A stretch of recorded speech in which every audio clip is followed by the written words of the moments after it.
Hello friends, once again welcome back to our YouTube channel Basic Learning Maths and Science. So the topic which we are going to discuss today is factorization of class 10th. Before starting our today's concept, I want to discuss some changes in our board patterns of class 10th ICSE. Now see friends, now our boards have been divided into two parts. First semester and second semester. First semester will be conducted in November. It will be objective type questions. All questions will be MCQs, that is multiple choice questions. And in semester second, the questions will be of descriptive type questions. You have to write full answer, complete answer for those questions.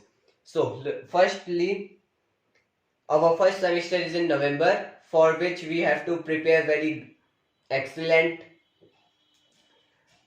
The council has cleared the syllabus in its original website. The link is in description. I have provided the link is in description. You just go through that link and tally the syllabus of November to your book. You just go through that syllabus, then only you are going to study and clear your concepts of those chapters on that syllabus. Okay, now let's start our today's concept, that is factorization. Factorization. Here we are going to study how to factor of polynomial. We are going to factorize here of polynomials factorization, like fx conditions, those we are going to discuss. This is not that factorization which we have discussed in earlier classes. It is slightly changed from that. So let's start. Factor of a polynomial. A non-zero polynomial gx is called a factor of any polynomial fx if there exists some polynomial of x such that fx is equal to gx. Thus, a non-zero polynomial gx is a factor of a polynomial fx if on dividing fx of by gx is the remainder 0. See, I am going to show you a factor example, like it's 2x square plus 7x plus 6. Example, like I told 2x square plus 7x plus 6. Now, if I factorize it, it will be x plus 2, 2x plus 3.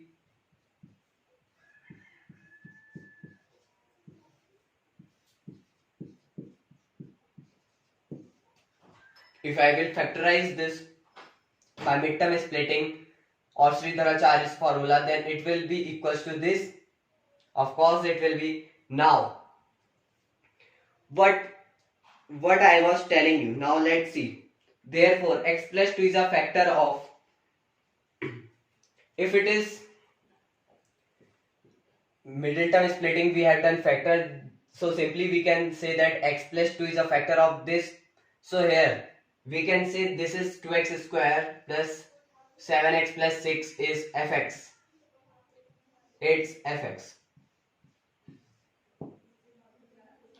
Okay, it's fx, and x plus 2, it is the factor of fx.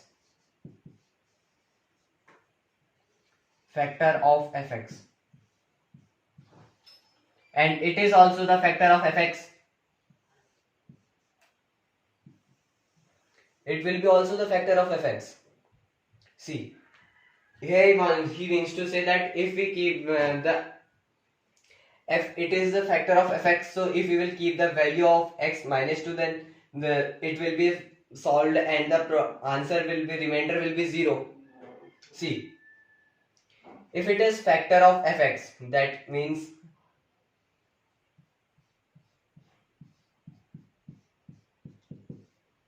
see, x plus 2 is a factor. If it is factor of fx, see, if it is factor of fx, then the remainder will be 0. Why? See, suppose 5 is the factor of 20. If we will divide 20 by 5, Will there be any remainder? No, it will be completely divisible by 5 and the remainder will be 0. And the quotient will become 4. So here I mean to say like this.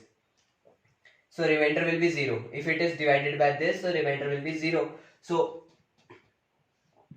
if remainder is 0, x plus 2 is 0. So x will be equals to minus 2.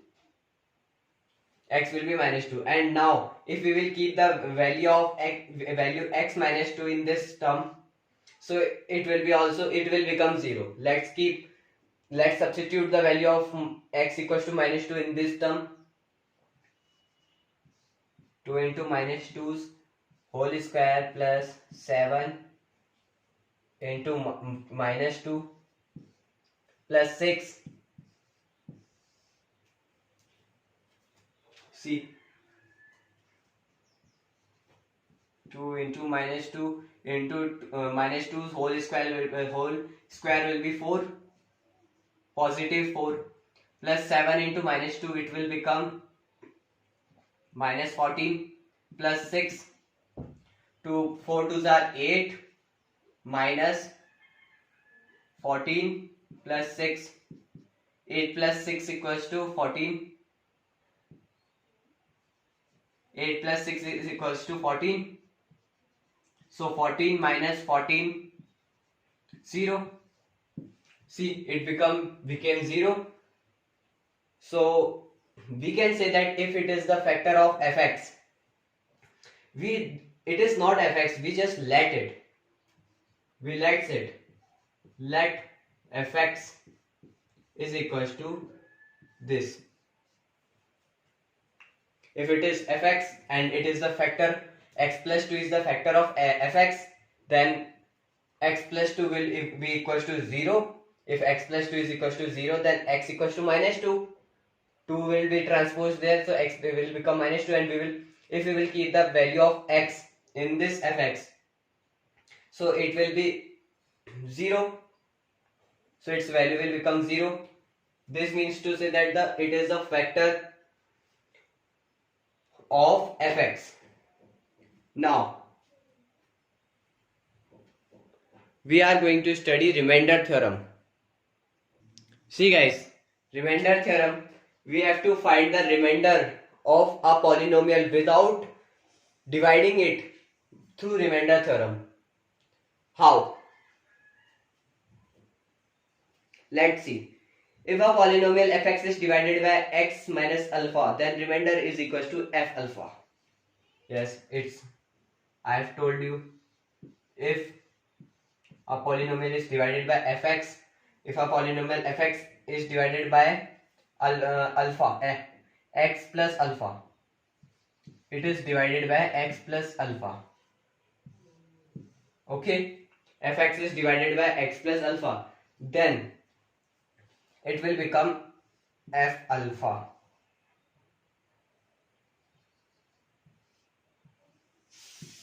Then it will become f alpha. How? Let's see.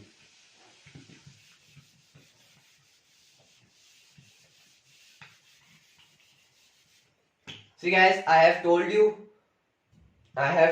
this before, just 2 minutes before this, how it can be like that. Now I am going to more clarify this topic. It is very new for you, so maybe you are getting confusions, but I am going to clear your confusion.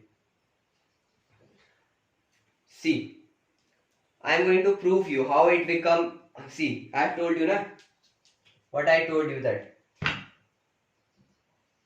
fx is divided by x minus alpha,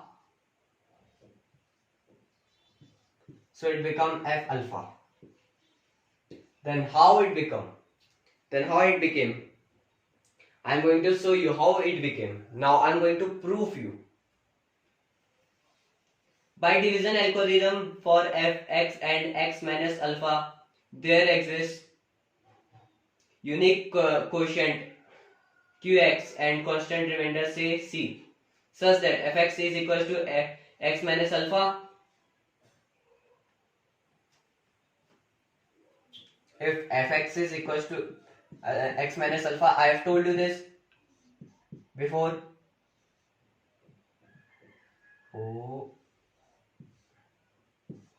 If fx is equals to x minus alpha,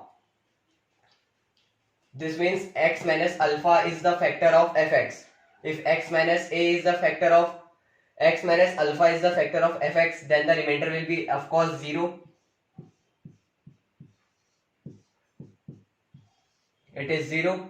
Then x minus alpha is equals to 0. Then x will be is equals to alpha. If x is equals to alpha, then we will substitute the value of x in fx, which I have told you just 3 minutes before.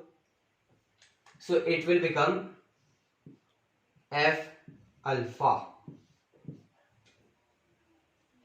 I have told you this remainder theorem before this. Now let's calculate some questions related to this remainder theorem. I have some questions related to this remainder theorem for you. Let's solve them.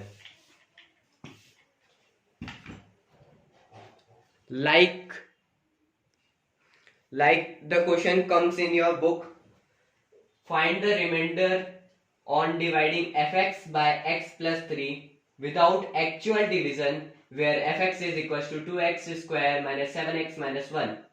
You have to divide fx by x plus 3. We have to divide fx by x plus 3. Let firstly, what is fx? Let fx is equals to, what is given in your question? 2x square minus 7x minus 1. 2x square minus 7x minus 1. This fx is given to you, and you have to divide this fx by x plus 3 without actual division. You have to divide this fx by x plus 3. By x plus 3. See, if we have to divide fx by x plus 3, then fx is equals to x plus 3.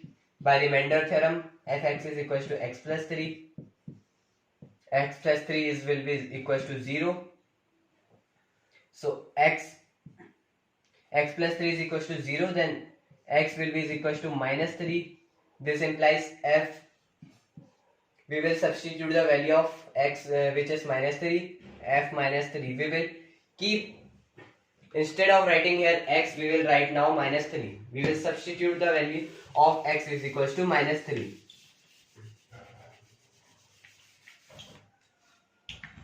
Let fx is equals to on dividing fx by x minus 3. On dividing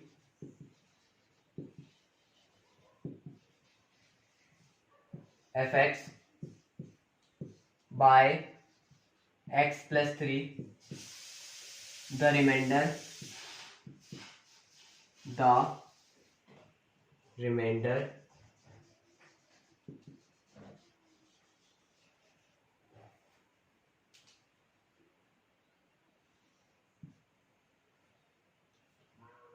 comma f minus 3. How minus 3 came I have told you, will be equals to, then remainder x minus 3. Instead of writing equals to, you can solve here. Instead of writing x, you just keep the value of x is equals to minus 3. 2 into minus 3 is whole square minus 7 into minus 3 minus 1. 3 3s are 9. 2 into 9 minus 7 3s are 21 plus 21. It will become minus minus add minus 1. 9 2s are 18. See, 9 2s are 18. 18 plus 21 minus 1. 18 plus 21. 21 plus 10. 31. 31 plus 8. 39. 39 minus 1 is equals to 38. See friends, when we will divide fx by x plus 3, on dividing fx by x plus 3, the remainder f minus 3 is equals to 38. If you don't believe me, you just divide You just divide this 2x minus 1, 2x minus 7x minus 1, this like this. X plus 3, 2x square minus 7x minus 1. You will divide this, then the remainder left will be 38. So this was the remainder theorem. I hope your concept of remainder theorem will be cleared. In my part 2 video, I am going to more clarify and I am going to solve further questions of factorization. If you like my video, please like, share and subscribe to my channel. Thank you.